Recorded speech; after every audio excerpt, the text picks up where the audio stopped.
the 1st of June, 1533, Anne Boleyn was crowned as Queen of England in Westminster Abbey. It has often been said that Anne was heckled along the streets of London to her coronation, spat at, and jeered as a whore. But how truthful is this? Anne's coronation was in fact one of the most organised and sumptuous coronations in history. It was a mammoth event that stretched over 4 days of celebrations, and was in fact one of the triumphs of Anne's 1000-day rule. The last coronation that had taken place in England had been the joint coronation of King Henry and Catherine 24 years earlier, in 1509. The last entry of a woman in London had again been Catherine in 1501, in preparation for her marriage to Prince Arthur. These events were very much in living memory for many, and Anne was determined to better them. To match them was not enough. Anne was dedicated to detail, and this was certainly true with regards to the coronation. The coronation rituals had changed little since the coronation of Edgar in AD 973. The royal book clearly detailed the archaic rituals, and Anne studied them with Cromwell, who was in charge of organising the whole event. The crown and regalia could be dated as far back as Anglo-Saxon times, and Edward the Confessor had deemed Westminster Abbey as a place for coronations. If Anne was to succeed as Henry's queen, she knew she had to complete the ceremonies without fault, and to a large extent, she succeeded triumphantly. We can trace the plans for the coronation back to June of 1532, when Henry ordered the Tower of London's refurbishments. It was unclear to many as to why the tower should need such repairs. Henry had not used the palace since his own coronation. Extravagant rumours began that Henry was preparing the fortress as a prison for Queen Catherine. Little did they realise that it was in fact to house his new queen, as tradition dictated prior to her coronation. The old Great Hall had been beautifully refurbished. New apartments richly dressed had been created for Anne to use prior to her coronation. An exquisite garden had been established for Anne to use, and Caesar's Tower had been restored, with gold billements adorning the pepperpot tops. The tower had become a palace again, for the last time in its history. Anne would be pregnant at her coronation, and plans had to be rushed forward in 2.5 weeks. Despite this enormously short time period, the plans were completed with incredible speed and precision. On the 5th of May in 1533, the Duke of Suffolk had headed a meeting with the Court of Claims where they determined the rights to perform the acts of the coronation. Suffolk, incidentally, had been made Lord High Steward for the day of the coronation, a triumph for Anne, as the Duke had been her largest and most outspoken opponent. Cromwell innovated a water procession to the Tower, to show off the newly refurbished palace, and to add an additional day to the ceremonies. The water procession embarked from St Mary's at Hill on 1 p.m. on the 29th of May. The barges had been adorned with lavish banners and pennants. It is estimated that the entourage would have consisted of 120 large grand barges and 200 smaller vessels. The procession was headed by a large barge, some 70 feet long, with a great dragon at the head, which moved and belched fire.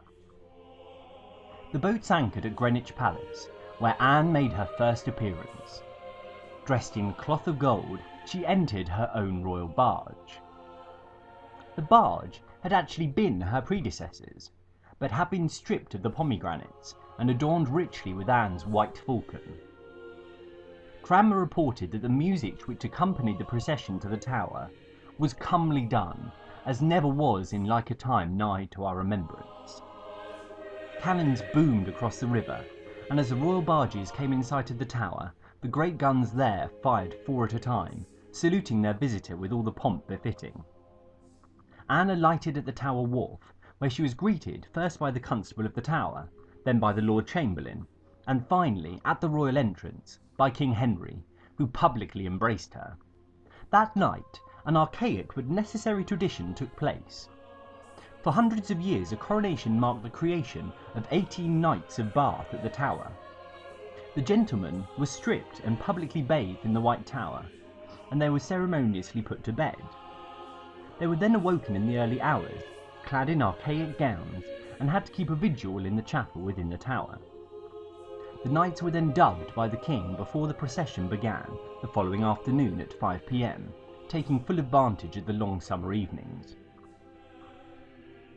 Anne appeared from her apartment, dressed all in white, as noted in the royal book. Her dress, her litter, and even the trappings of her horses were white leather. According to the precedent, her hair was uncovered and hung about her shoulders, so long that she sat in it.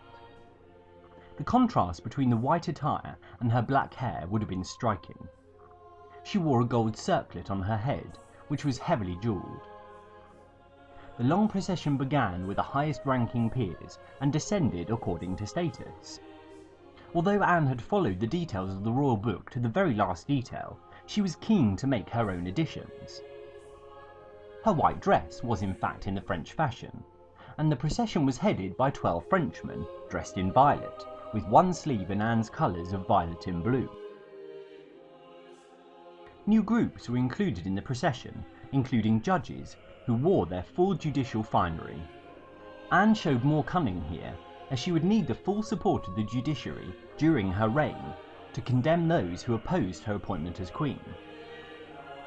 The result of these many additions was an extraordinarily long procession, which actually far outdid even the king's own coronation, perhaps even by half a mile longer.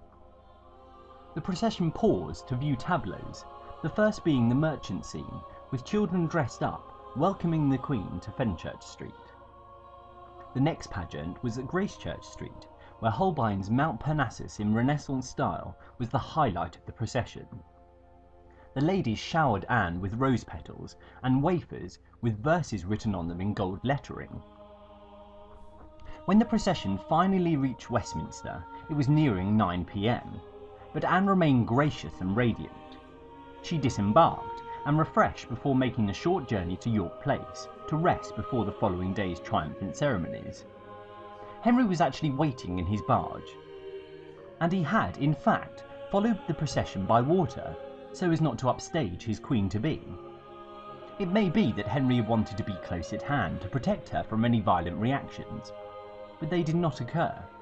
Many rejoiced at her procession, and the general mood was celebratory, and it was not the disaster that had been feared. The coronation itself took place on the 1st of June, and Anne and Henry rose early for the ceremony.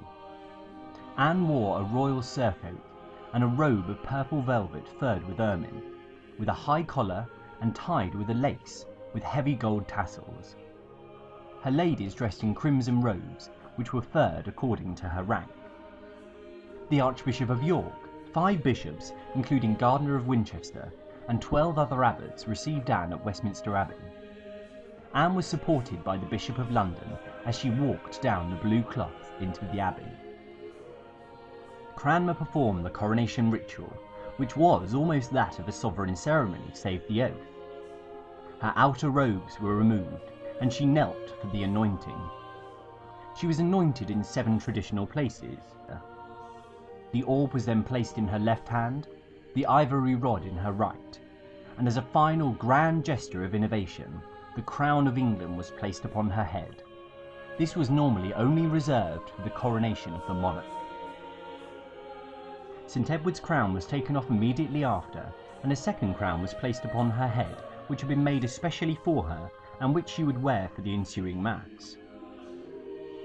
A short procession followed to Westminster Hall, where the coronation banquet took place. The peerage sat in order of status, with Anne at the centre of the large marble dais, 12 steps up on the King's marble chair. The fourth and final day consisted of a magnificent joust in the especially completed tilt yard opposite the newly completed Palace of Whitehall. We have no idea how much the events actually cost, but whatever it cost Henry in England, was it worth it? For Henry, there was no doubt in the question. He knew that Anne would secure his Tudor dynasty with a healthy virile heir to the throne. His part of the bargain had been completed, and now Anne relied on nature and fate to complete hers.